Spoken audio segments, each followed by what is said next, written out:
Welcome to the Innovate Europe podcast, where we talk to the founders and funders and all those who shape the European tech and innovation ecosystem. I'm Clark Parsons, your host, managing director of the IE.F, Innovate Europe Foundation. I'm also the CEO of the European Startup Network, and I'm really excited to be joined today here by Anna Herrhausen. You are a member of the board of FINEO, which is, of course, a not-for-profit platform for a social and ecologically sustainable transformation. You have an amazing career. You started at McKinsey as a consultant and went on to lead the corporate volunteering and later international communications at Alliance for Good. I met you when you were a director of cultural projects and later the head of art and culture at Deutsche Bank AG, but also, perhaps more importantly, for the work we were doing with you guys back then. You were the director of the Alfred Herrhausen Gesellschaft. Today, you're a member of the board of FINEO and a member of the advisory board of the IE.F. We're really excited to have you be a great friend of the IE.F. You have a bachelor's in philosophy, politics, and economics from Oxford, which most of us have heard of, a master's in international affairs from Columbia University, one of my alma maters, and a PhD with a focus on peace building and politics from the Freie Universität. So you've really run the trifecta of really great educational institutions. So it's really delightful to have you with us. Welcome, Anna. Thank you very much, Clark. It's great to be here, and thank you for all the great work you're doing with IE.F. Well, thanks for the flowers, as our German friends say. Before we go, what's the mission of FINEO, and give us an idea of how that fits into your professional path, and then I'll go back into the time machine. FINEO's mission is really to get more people to engage for broader society. We're a think and do tank because we have this idea that in order to get people to engage, you really need two things. You need transparency. You need to know as an individual where to engage. And second, you need trust that the resources you put in aren't wasted. And that's where this idea or the concept of impact orientation comes in. So what FINEO does is a lot of think tank type work in terms of getting this transparency about the civil society sector in Germany, and also then implementing selected initiatives and helping individuals and organizations that can be companies, that can be foundations, that can be NGOs to be part in these initiatives. Okay, makes sense. Tell now, but you started out, of course, in the corporate world, and have really had an amazing career at this nexus of where social responsibility and the corporate world meet. Get us from the beginnings of your path and the learnings you picked up, and how you use all of this corporate experience you had into your work today. Yeah, so my first real job out of university was in management consultant. I was at McKinsey for a couple of years. And what I really learned there is to basically take a big complex problems and break them down into smaller manageable ones. I think that's a lot of what consultancies do. And it's a skill that I hope that I still apply today. From McKinsey, I went on to Allianz. As you already mentioned, I was at Alliance for Good, was part of building up this central unit for the whole of Allianz Group. That was kind of the strategic unit for corporate responsibility and sustainability. And what I learned there is that when all goes well, really in the best cases, corporations can take this work, corporate responsibility and sustainability work, really as market intelligence and really learn a lot about societal trends and potential customer groups. So it should really be made an integral part of business. And then when I went from Allianz to Deutsche Bank, eventually I was lucky enough to head Alfred Herrhausen Gesellschaft, which is used to be a small think tank, really again to do with the big societal questions of our time. And then later on, also headed the Global Arts and Culture Unit. And what really struck me there with being a political scientist by academic background myself was to see how artists, contemporary artists, really look at these political and sociological and environmental questions as well. They just have a different way of approaching it. And I found that truly enriching to be able to work these both sides. On the one hand, with the political scientists and the policymakers and the sociologists and the media people, and then on the other hand, also with the artists. And really drove home to me that art always is political as well. Well, that's fascinating. I want to go back also because of your time at the Herrhausen Gesellschaft. You know, you started out working in the corporate world, and there's a red thread here. And of course, your father pioneered some amazing things even during his time at Deutsche Bank. I mean, debt relief for the third world nations, this whole idea that the corporation could play a role even in geopolitics. Of course, at the time when the Soviet Union was falling apart, Deutsche Bank gave credit to some of the countries in the East. You know, as an American, I was always taught sort of the Milton Friedman school, you know, the mission of a corporation, make money for its shareholders. That's it. Europe has often pioneered a different model. And you mentioned corporate social responsibility that you were doing in, I guess, what was early days for that at Allianz. What do you think is the mission or responsibility of a corporation? I do think that, but I also think that sometimes Friedman's quote is shortened in a way that maybe it shouldn't. So I've been over the years confronted with that quote many times, and I just looked up this article of his again. The social responsibility of business is to increase profits. That's the title. And he ends it and says, in a free society, there's only one social responsibility of business: to use its resources in engaging activities designed to increase its profit so long as it stays within the rules of the game, which is to say, engages in open and free competition without deception or fraud. So there is an addition already there referring to the rules of the game. And as I tried to highlight earlier, I think corporate responsibility is a way for corporations to be in touch with the whole of society, not only to look at their specific customer groups and potentially their competition. And if you do that, then you know what trends are there. And you also realize that the rules of the game change over time. And we have legislation now for a long time in terms of environmental sustainability. We have legislation for big tech companies, so-called social media platforms, now that we didn't have 10 years ago. So I do think it also makes business sense. Well, that makes total sense. What's fascinating, of course, is if I look across the Atlantic to the US, a lot of corporate social responsibility projects have now ended up being branded by the current White House as woke. And so we're actually seeing almost a rolling back of this idea that the corporation has a role to play in greater society or curing social ills or helping us tackle things that governments and corporations alone can't tackle, like climate change.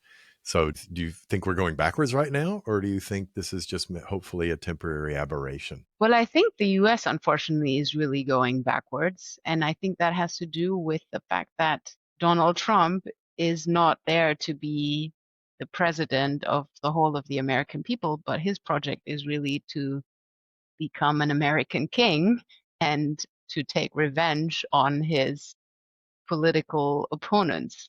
So I think we must see the larger context in which this is happening. That's a very sobering thought, but I totally agree that's what's going on. I'd love to get a little bit more of an idea for the listeners about some of the projects you've been doing because it would give people a better idea of what this type of work entails. What are some of the projects you've been most proud of where you'd say, like, these are really some great examples of working together for common good, also within corporate environments or NGOs? Yeah, so I want to go chronologically backwards. So starting now with what I'm doing at FINEO. And on the one hand, I'm really proud of FINEO as a whole. It is an NGO that was founded within a German foundation, Bertelsmann Foundation.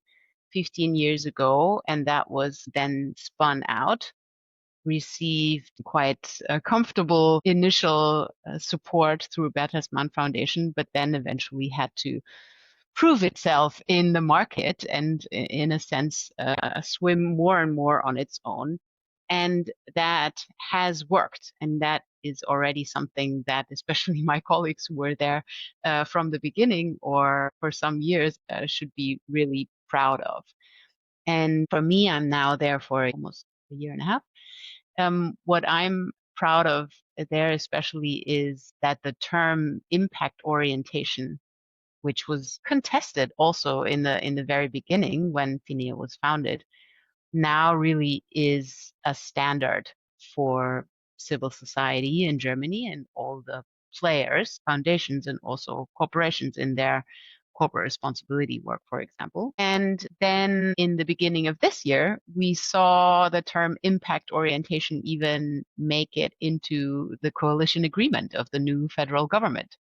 So this is, I think, great development, and I think also something that FINEO can at least know that we've played a small part in this, and of course we want to continue to be playing a part in this, and ideally not only a small one. Now, with regards to projects that we did previously when I was still at Alfred Herrhausen Gesellschaft, I think, Clark, there's one where we collaborated already, where we looked already 5 years ago at this interconnection between digital sovereignty and our political public sphere, and did a strategic foresight project that really looked into this topic from a number of perspectives. We had international relations experts there, we had technology experts there, we had media experts, and we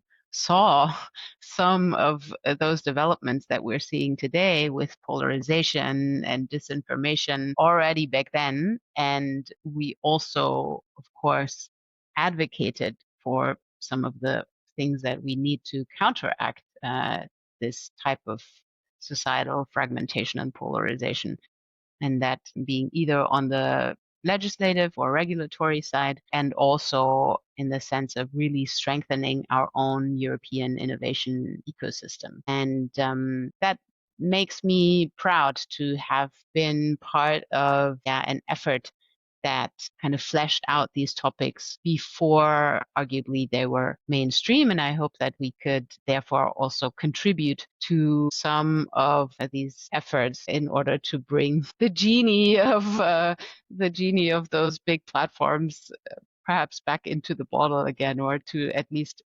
somehow find a regulatory environment in which they can work. Yeah, no, that makes total sense. I think it was important work because I think for too long there was not a lot of awareness about this connection between the fact that democracy was really directly under threat by some technological platforms and market dominance of those. So that's a really fascinating project. I enjoyed that one a lot. And you mentioned one thing, of course, with FINEO, impact projects and impact investing.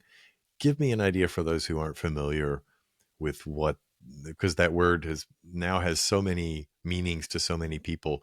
What for you is impact or impact investing? Yeah, so impact really is the positive change that you want to see. And that can be, of course, with regards to the environment, or that can be with regards to society as a whole. And then for NGOs who work with particular societal groups with their core target group. So to make it a bit more specific, you have, for example, NGOs who work to improve educational outcomes for disadvantaged youth. And they have ideas on how to do that. They put up special projects, how to engage these youth. And then at some point, they have to see, now, did this actually help? Do they have a better educational outcome now? And if that is the case, then that is already impact when we support certain disadvantaged groups in order to have better opportunity. So that's maybe on the impact side. Impact investing then is to invest in companies that are set up specifically to address a social or environmental problem. And then this company specifically tracks these often qualitative indicators towards improvement of that challenge or problem. Super, yeah. Is the way that impact investing is now tracked or observed in the marketplace, has that changed or evolved? Because I know as an American, I had always seen there was a bit of a trend, you know, the Bill Gates Foundation and other kind of Silicon Valley based philanthropists were kind of notorious for bringing more metrics into the whole world of philanthropy. Have you seen that trend also in the European sphere? Yeah, so I think it is important to measure. There is also this saying, what gets measured gets managed. And if you want to improve impact, you have to measure it as well. I think at the same time, we should be mindful that we're not overburdening companies with too many measurement tasks, and that also the data then can still be interpreted and lessons drawn from it.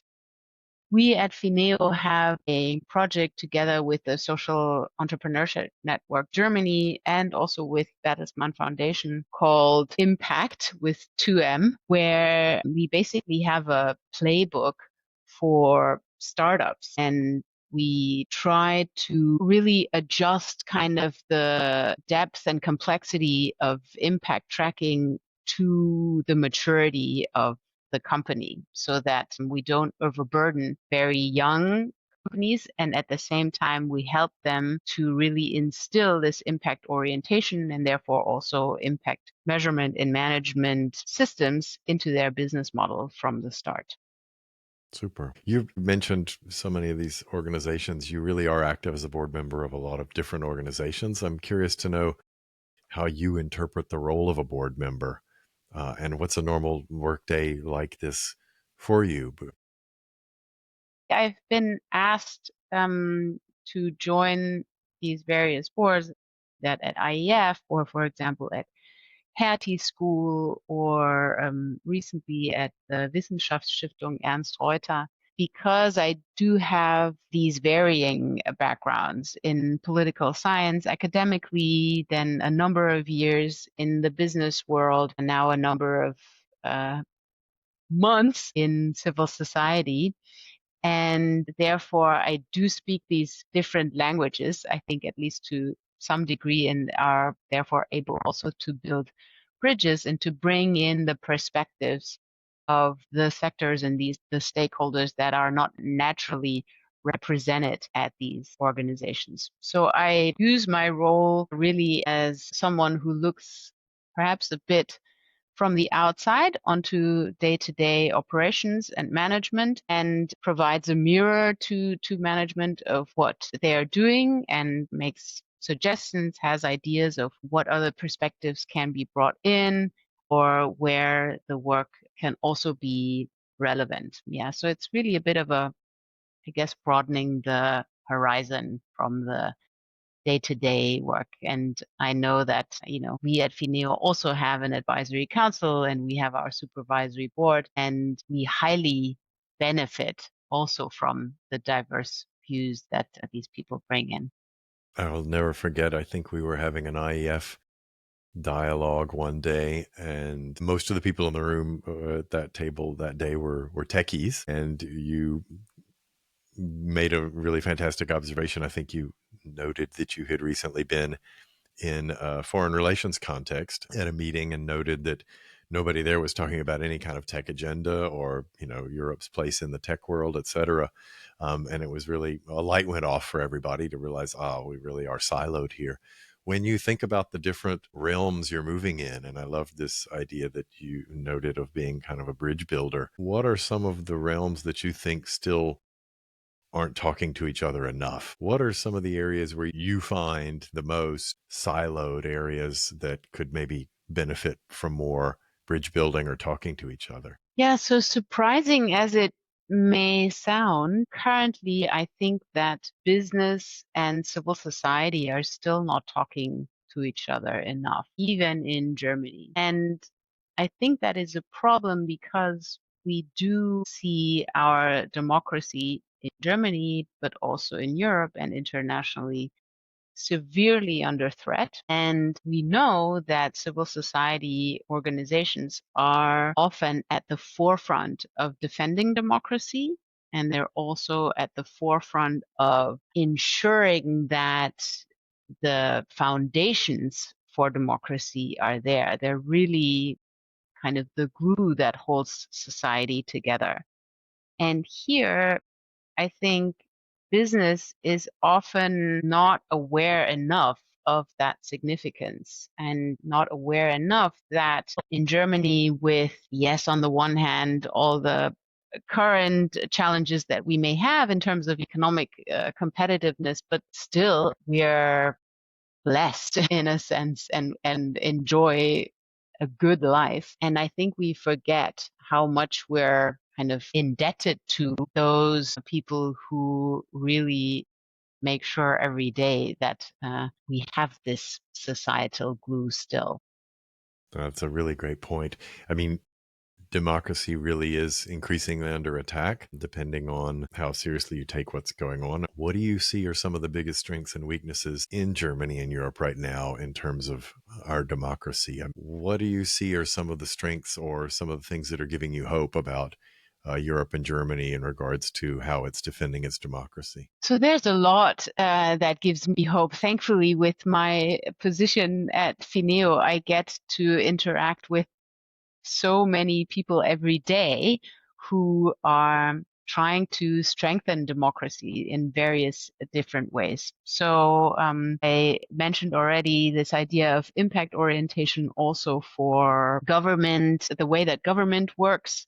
And there is a lot going on right now to make government more effective, more responsive to the citizens, and also more innovative, therefore better at contributing to solving some of these big challenges like climate change that we have. We have so many initiatives that work to counter disinformation, that do media literacy in really, really cool and innovative ways, that work with young children to make them aware of how do social media platforms actually work and what are the risks and the opportunities, but that also work with adults in companies and educate them about fake news and where that comes from and what the mechanisms are that are used on social media. So there are. It is really encouraging to see what's going on every day. At the same time, I think what we can pay closer attention to are these really overarching trends. So for people in leadership positions, be that in companies or be that in the media or be that in NGOs, to be aware of the fact that there are autocratic regimes that have an interest in destabilizing Western liberal democracies, and to know the tools they're using and therefore themselves be more mindful in terms of what narratives to spread further and also where to take a stand and call out the lies and the attacks on our democracy. And so much of that is now, of course, being brought to us by tech, which is being weaponized for this purpose. I'm curious to know your interest in the impact of tech on democracy. Is that something that you gradually noticed over the years, or was there one really big event or aha moment for you that made you put it in focus in a lot of your work? There was really one event, and that was just over 10 years ago. So in 2014, I was then on the advisory board of Alfred Herrhausen Gesellschaft. I wasn't actually in the management role yet, but the then flagship conference in Germany, the so-called Denk ich an Deutschland Konferenz, which AHG and Frankfurter Allgemeine Zeitung put on 10 times. it was supposed to be dedicated to my father, because in 2014 the assassination had been 25 years prior. And I was part of a group of people who thought about what should be the topic. And I remembered that people often said that he was ahead of his time in his thinking.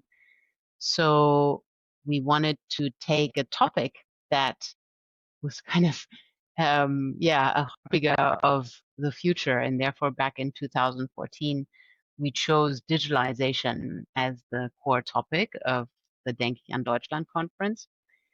And it was my role to sort of explain that. Why are we, on the one hand, thinking back to Alfred Herrhausen and taking digitalization as the topic? And that then made me realize that, yes, he would have thought, okay, on the one hand, what does this trend mean for his company, Deutsche Bank, and maybe for the financial sector more broadly, and for German economics or business sector? But he would also have thought about, what does it mean for society, and how can the opportunities of this great advancement in technology be reaped, and our basic model of social market economy and democracy still be safeguarded. This was really the beginning for me to grapple with these topics. That's great. Yeah. And I mean, we still are looking at the consequences. I mean, if you break the traditional mechanisms of democracy down into some of the elements, such as formation of opinions, elections, participation in general at all levels in civil society. Tech is changing all of these. Where do you see are the biggest threats now to democracy societies? Is it at the opinion formation? Is it at just literally at the ballot box where you get conspiracy theories and other stuff? As someone who looks at this all the time, I'd be curious to know where you see the biggest threats. So I think what we ought to be aware of is that platforms and the business model of platforms and the values of democracies, at least in some instances, clash head on. So you mentioned already market concentration. Now, this is kind of intrinsic in the platform model, is that you're going for extremely fast growth and you want market dominance. And at the same time, we know that for our societies, we do not want monopolies. So there's the first clash already. Then when we look specifically at the business model of so-called social media platforms, it is, of course, that they get their revenue from ad sales, and that in order to get better ad revenue, you want people to stay on your platform. And in order to keep you on the platform, you present content that reinforces what you think, and that is new and engaging. And it so happens that, unfortunately, new and engaging often comes with extreme, or more and more extreme. So you have, in the business model of the social media platform, this division of people, first into filter bubbles and then the radicalization within the bubble.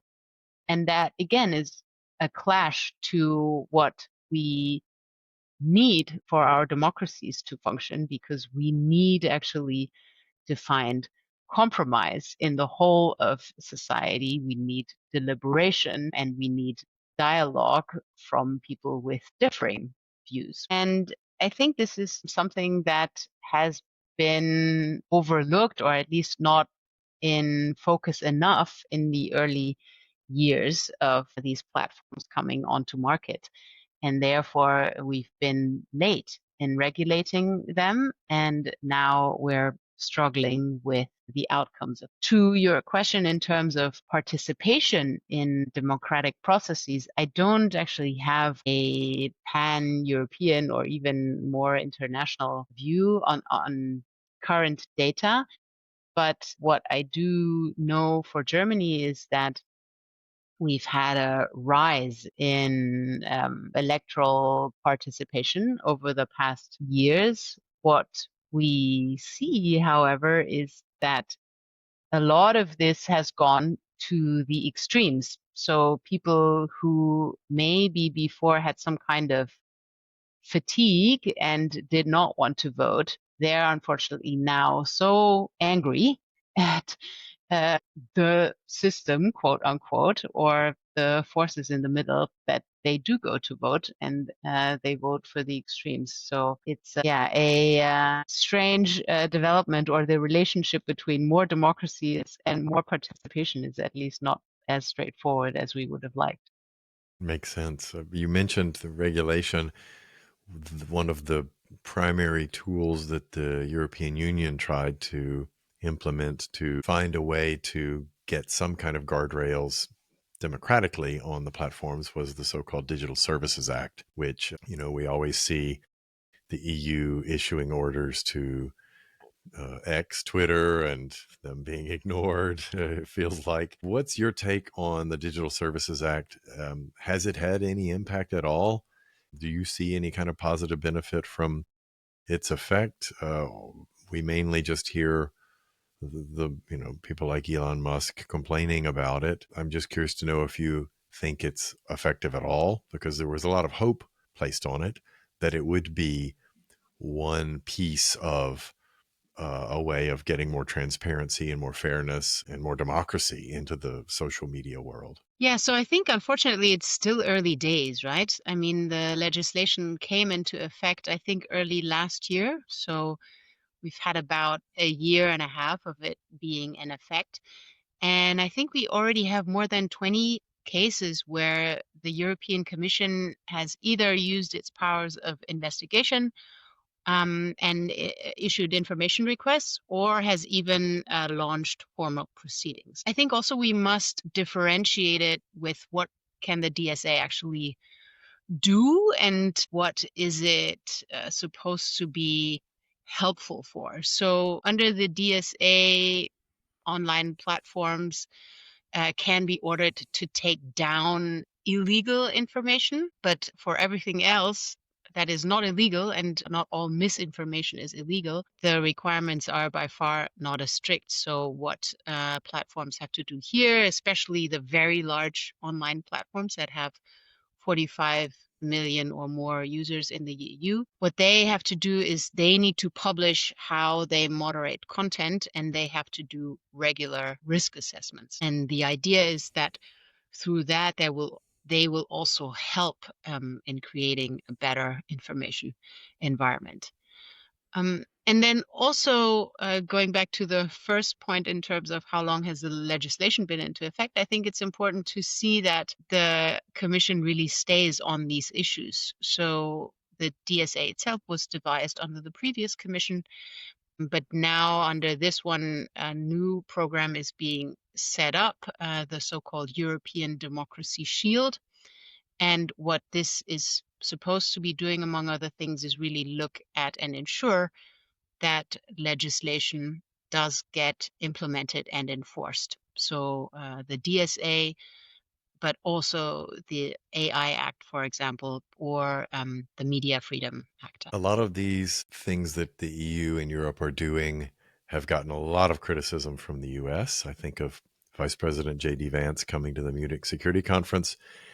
Everyone in the room was hoping he would lay out a strategy for how we're going to fight the Russian threat. And he then got on stage and said the biggest threat Europe is facing and the West is facing is freedom of speech is being curtailed. You're not letting enough of the right wingers on the platforms, essentially.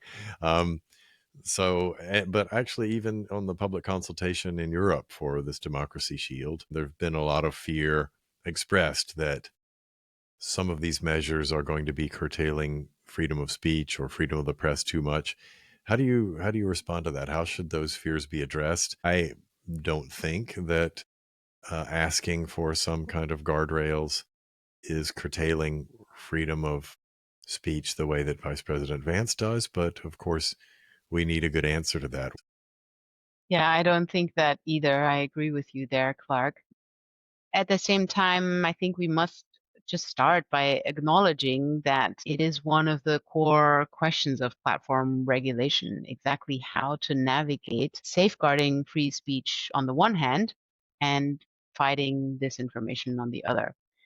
And I think that the regulators that were involved in hammering out the details of the DSA thought really, really hard about that. And I think that, as a kind of first big piece of legislation, the DSA actually kind of exemplifies those two sides. So yes, there are requirements for the platforms to publish publicize their way of recommendations. They also have to publicize how they do content moderation and therefore increase transparency of how the platforms actually work and how they deal with disinformation on the platform.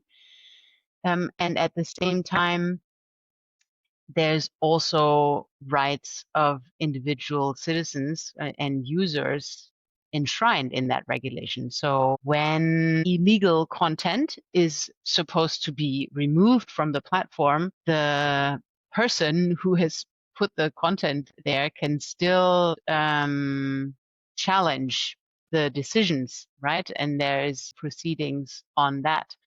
So I think it's in the regulation to try and find this balance and to give rights to those that want their free speech to be protected and those that want harmful content to be removed.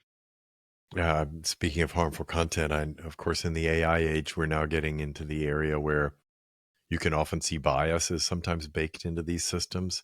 I know it's something you've thought about a lot about how the current use of technology can unfortunately strengthen a lot of existing stereotypes or even gender roles.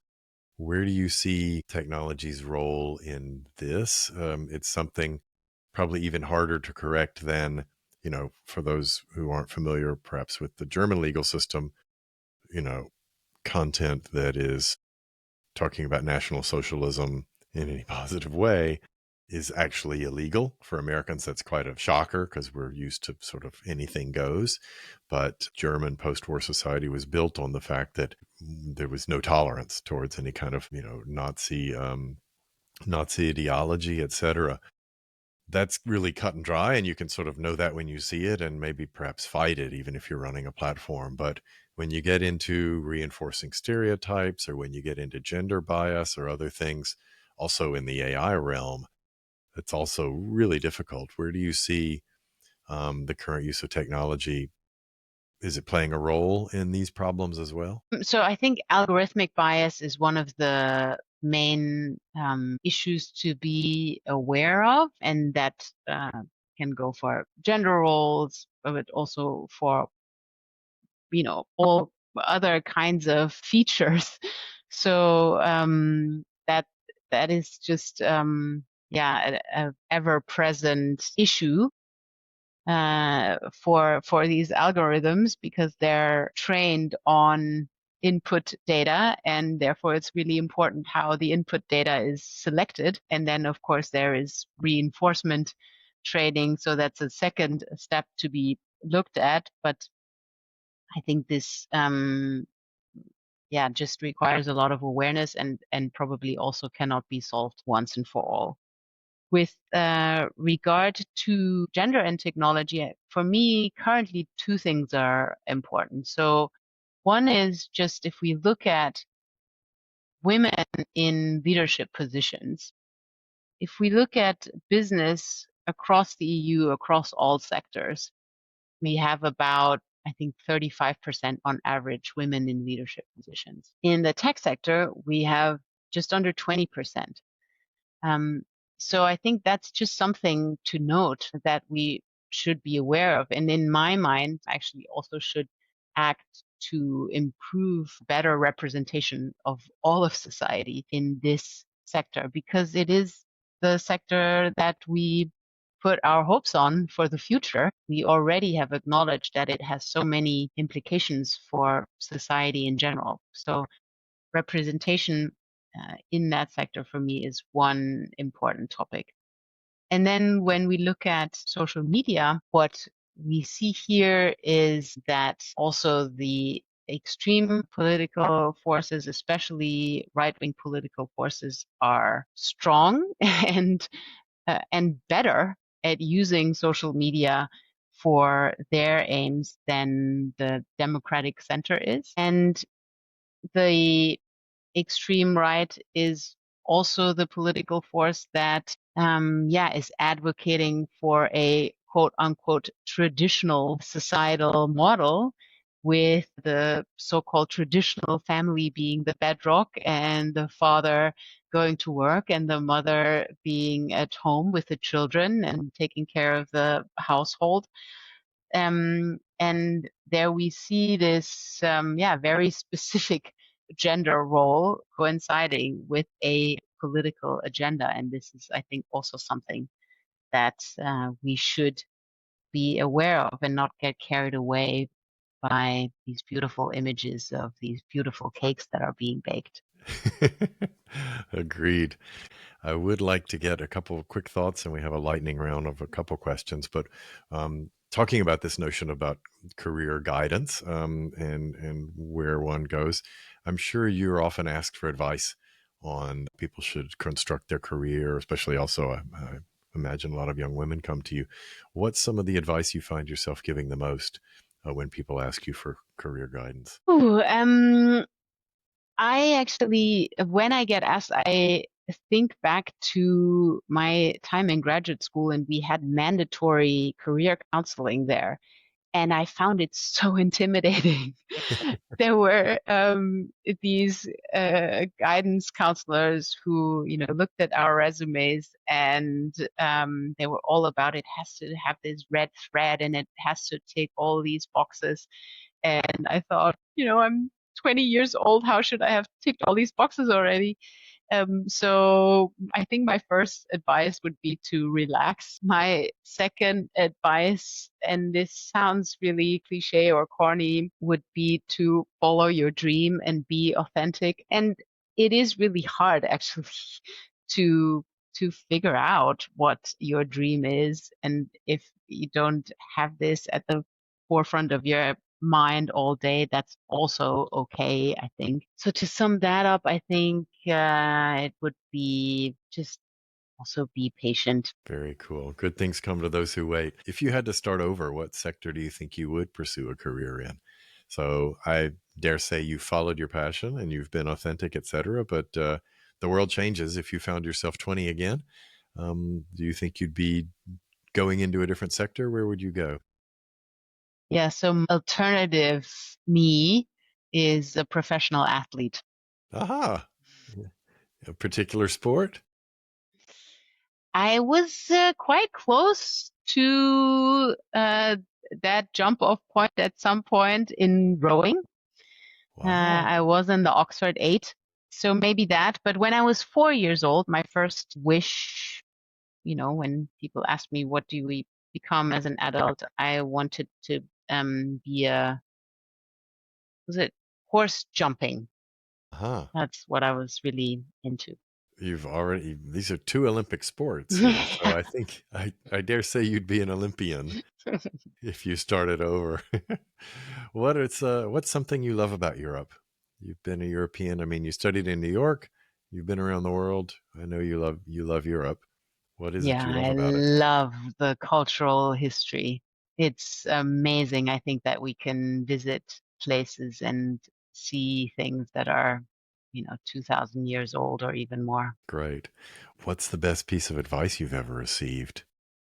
Did you get something that's really stuck with you? What really stuck with me is not directly a piece of advice, but I like to think of it sometimes. And that was a friend of mine who once said to me, I've always admired your courage. And when she said that, I was really surprised because I hadn't thought of myself as a particular courageous person. But I think of it now sometimes when I'm a bit apprehensive or maybe even slightly scared. and then that's yeah, it's a good cheer upper. That's interesting. Um, you've dealt with a lot of tech in your life. Another fun lightning round question we love to ask is, what's a piece of tech that you miss from the 90s or the 2000s? Anything you can recall using 20 or 30 years ago that you'd love to have back? The dumb phone. Yeah, those were the days, right? When you just made phone calls with it. That's great. I miss that too. I miss the ones that you could, the clap phones, the Yes. clamshell ones. You could end the call and kind of slam your phone. So, final thought, and thanks for being with us, Anna. What's something that makes you optimistic about the future of Europe? I know you're optimistic about it. So, what's one thing that makes you optimistic? I am. The project of European integration is something that really excites me. I think we've both just come from Altbach. Altbach was founded 8 years ago, really, you know, just the Second World War had just ended, and you had these people there coming together and saying, okay, we have to make sure that this doesn't happen again in Europe and see how this European peace project, how far it has come. I find that truly inspiring, and I'm excited to take that to the next level. We really need Europe. Europe is our future. Terrific. Thank you very much for your time. And for those who are interested in what you're doing, Anna, people can find FINEO online at fineo.org. .org. Terrific. Anna Herrhausen, thanks so much for being with us. And yeah, here's to the future of Europe and that integration project. And thanks for all you're doing. Thank you, Clark. It's been great.